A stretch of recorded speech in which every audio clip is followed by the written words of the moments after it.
वाळू माफियांची धरणगाव तालुक्यात उत्माप नदी पोखरत रात्रंदिवस वाळूची अवैध वाहतूक करत चालवली आहे तस्करी। रात्रंदिवस अवैध वाहतुकीचा सोडा पण नदी पात्र पोखरत परिसरात सोयीस्कर जागांवर साठवून ठेवलेत हजारो ब्रासचे अवैध ढिगारे। दुखतंय डोकं अन प्रशासकीय अधिकारी मलम चोळतायत घुटण्याला। वाहतुकीच्या थातूर मातूर कारवाया दाखवत करोडो रुपयांच्या या वाळू ढिगाऱ्यांकडे करताय सोयीस्कररित्या दुर्लक्ष। धरणगाव तालुक्यातील पिंपराळे आणि नांद्रा वाळू गटांना पोखरून हजारो ब्रास रेतीचा अवैध साठा काही मोकळ्या भूखंडावर करून ठेवण्यात आलेला आहे। हजारो ब्रासच्या करोडो रुपयांच्या या वाळू साठ्याचं वैशिष्ट्य हे आहे की हा वाळू साठा सर्वांना दिसतो पण संबंधित प्रशासनाला मात्र तो मुळीच दिसत नाही। या सर्वांना डोळस पण यावं म्हणून ईबीएम न्यूज खास दाखवतंय हे न्यूज ऑपरेशन।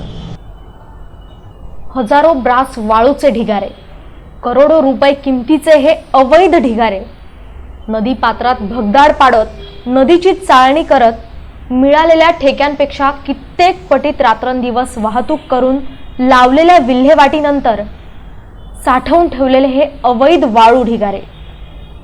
हे वाळू ढिगारे अवैध आहेत म्हणून काही दुर्गम भागात साठवून ठेवलेले हे ढिगारे नाहीत, तर धरणगाव तालुक्यात पिंपराळे आणि नांदेड शिवारात थोडंही फेरफटका मारला तर दृष्टीस पडतील असे हे ढिगारे। या परिसरातल्या सर्वांना हा वाळू तस्करीचा राजकीय वरदहस्ती ढिगारा माहिती आहे।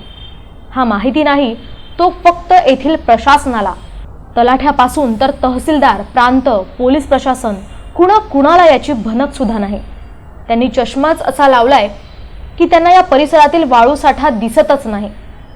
हजारो ब्रास रेतीचे ढिगारे परिसरात राजरोसपणे साठवून ठेवलेले असले तरी सुद्धा येथे कारवाई फक्त होते ती थातूरमातूर वाहतुकीवरच, आणि त्यामुळेच या वाळू तस्करीत सर्वच संबंधित अधिकारी गुंतलेले असल्याचा आरोप जिल्ह्यात बिनधास्त होतोय। रात्रंदिवस चालणारी ही अवैध वाळूची वाहतूक राजरोसपणे शहरांमधूनही बिनधास्त चालते। कोणत्याच पोलीस, आरटीओ, महसूल कर्मचाऱ्यांना ही वाहतूक नजरेसही पडत नाही। हेच काय, चौकांमध्ये लावलेल्या कॅमेऱ्यांमध्ये सुद्धा ही वाहतूक दिसून येत नाही। कॅमेऱ्यांमध्ये ही वाहतूक दिसत नाही कारण हे कॅमेरेच बंद पाडून टाकलेले आहेत। या वाळू साठ्यांची हाईट ही की येथील तहसीलदार या रात्रंदिवसाच्या वाहतुकीचं समर्थन कायद्यातील पळवाट दाखवत करतात। रात्रंदिवसाच्या या वाळू वाहतुकी संदर्भात विचारले असता त्यांनी सांगितले की ठेक्यातील वर्क ऑर्डरमध्ये दिवसा उत्खनन करावे हे आहे। वाहतुकी संदर्भात कुठेही टाइम बाबत उल्लेख नाही। शिवाय दिवसा इतर वाहतुकीची वर्दळ असल्याने बहुधा हे वाळू वाहतूकदार रात्रीच वाहतूक करतात।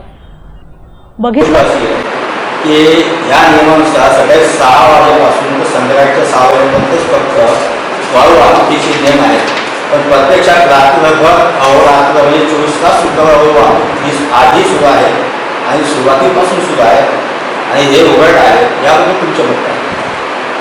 आपण जर हा जो ठेका दिलेला आहे या ठेक्यातली अर्थ क्रमांक 9 जर आपण बघितलं त्यात असं स्पष्ट म्हटलं, रेती पब्लिक वाळूचे उत्खनन केवळ सकाळी 6 ते सायंकाळी 6 वाजेपर्यंतच करावे। बरोबर आहे, बरोबर। या कालावधीनंतर केलेले उत्खनन अवैध समजवलेला दाखवलं आमच्या ज्या कायदे आहेत।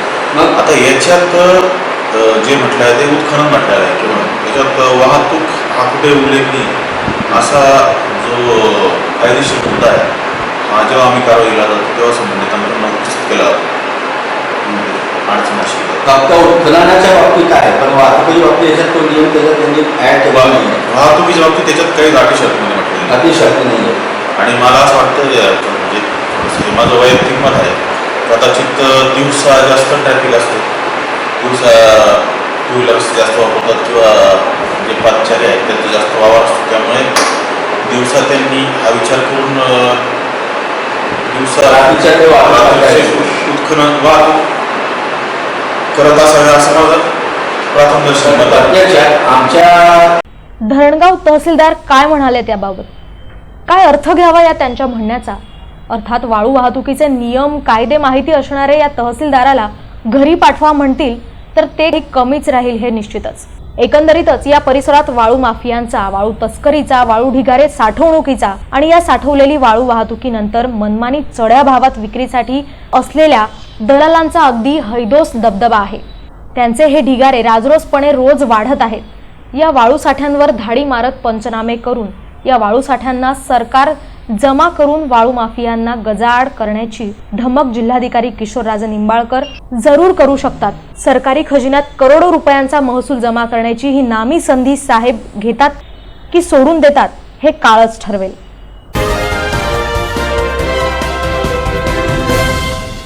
धरणगाव तालुक्यातील नदीतील वाळू ठेक्यांमधून दिवसरात्र अवैध वाळू वाहतूक सुरू असल्याबाबतच्या तक्रारी आपल्याकडे आलेल्या असल्याची माहिती माजी मंत्री गुलाबराव देवकर यांनी दिली. वाळू माफियांबाबतच्या प्रश्नाबाबत आमच्या प्रतिनिधी मगनलाल बन्सींनी विचारलेल्या प्रश्नांवर ते बोलत होते. पेठीचा ठेका नांदेड गावापासूनच्या पात्राचा दिलेला आहे. त्या संदर्भामध्ये अनेक नागरिकांच्या, धरणगावच्या आणि तालुक्यातल्या नागरिकांच्या तक्रारी माझ्याकडे आलेल्या आहेत. मी त्या संदर्भामध्ये अधिकाऱ्यांना, संबंधित अधिकाऱ्यांना निरोप देण्याचा पण प्रयत्न केला. मला तक्रारी अशा येत आहेत की जो ठेका दिलेला आहे त्या वाळूच्या जागेच्या पात्रातून नियमानुसार वाहतूक करताना सायंकाळी 6 वाजेपर्यंतच वाहतूक केली पाहिजे. परंतु तक्रारी अशा येत आहेत की ह्या पात्रातून 24 तास रेतीची वाहतूक सातत्यानं चालू आहे. कुठल्याही अधिकाऱ्याचा अंकुश या ठेक्याच्या संदर्भामध्ये त्या ठिकाणी दिसून येत नाही. जनतेचे पण, नागरिकांच्या पण तक्रारी अशाच आहेत की सर्व अधिकारी हे मॅनेज झालेले आहेत आणि त्यामुळं इथं कोणताही अधिकारी प्रतिबंध करत नाही. 24 तास रेती वाहतूक त्या ठिकाणी चालू आहे आणि त्यामुळं मोठं नुकसान राष्ट्रीय संपत्तीचं होत आहे.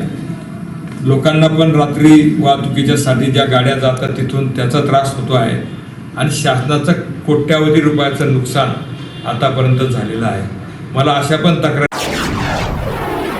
या वाळू ठेकेदारांनी वाळूचे मोठे मोठे ढिगारे करून ठेवलेले असल्याबाबतच्या तक्रारीही आपल्याकडे आलेल्या असल्याचे सांगत माजी मंत्री गुलाबराव देवकर यांनी याबाबत जप्ती कारवाईची मागणी केली आहे.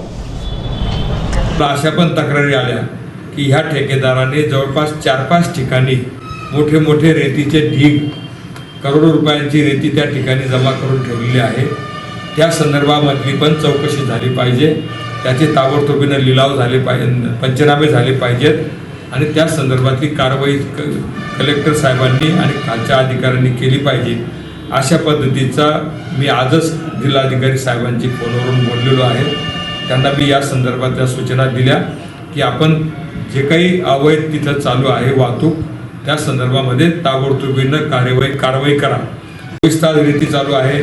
त्या रेतीच्या गाड्या रात्रीच्या दिसू नये यासाठी धरणगाव शहरामध्ये CCTV कॅमेरे मुख्य रस्त्यावरती जे लावलेले होते ते बंद करण्यात आलेले आहेत. म्हणजे हा सर्व प्लॅन जो आहे हा सर्व अधिकारी, कॉन्ट्रॅक्टर आणि काही ठराविक राजकीय पक्षाच्या कार्यकर्त्यांनी ठरवून हा प्लॅन केलेला आहे आणि त्यामुळं शासनाचं करोडो रुपयांचं नुकसान ही सर्व मंडळी करतायत. या वाळू गटांमधील अवैध वाहतूक थांबेल किंवा नाही, करोडो रुपयांचे हे हजारो ब्रास वाळूंचे ढिगारे जप्त होऊन यांच्यावर कारवाई होणार की नाही, हे संबंधित प्रशासन किती कर्तव्यदक्ष, कार्यतत्पर, स्वच्छने डोळस आहे यावरच अवलंबून आहे.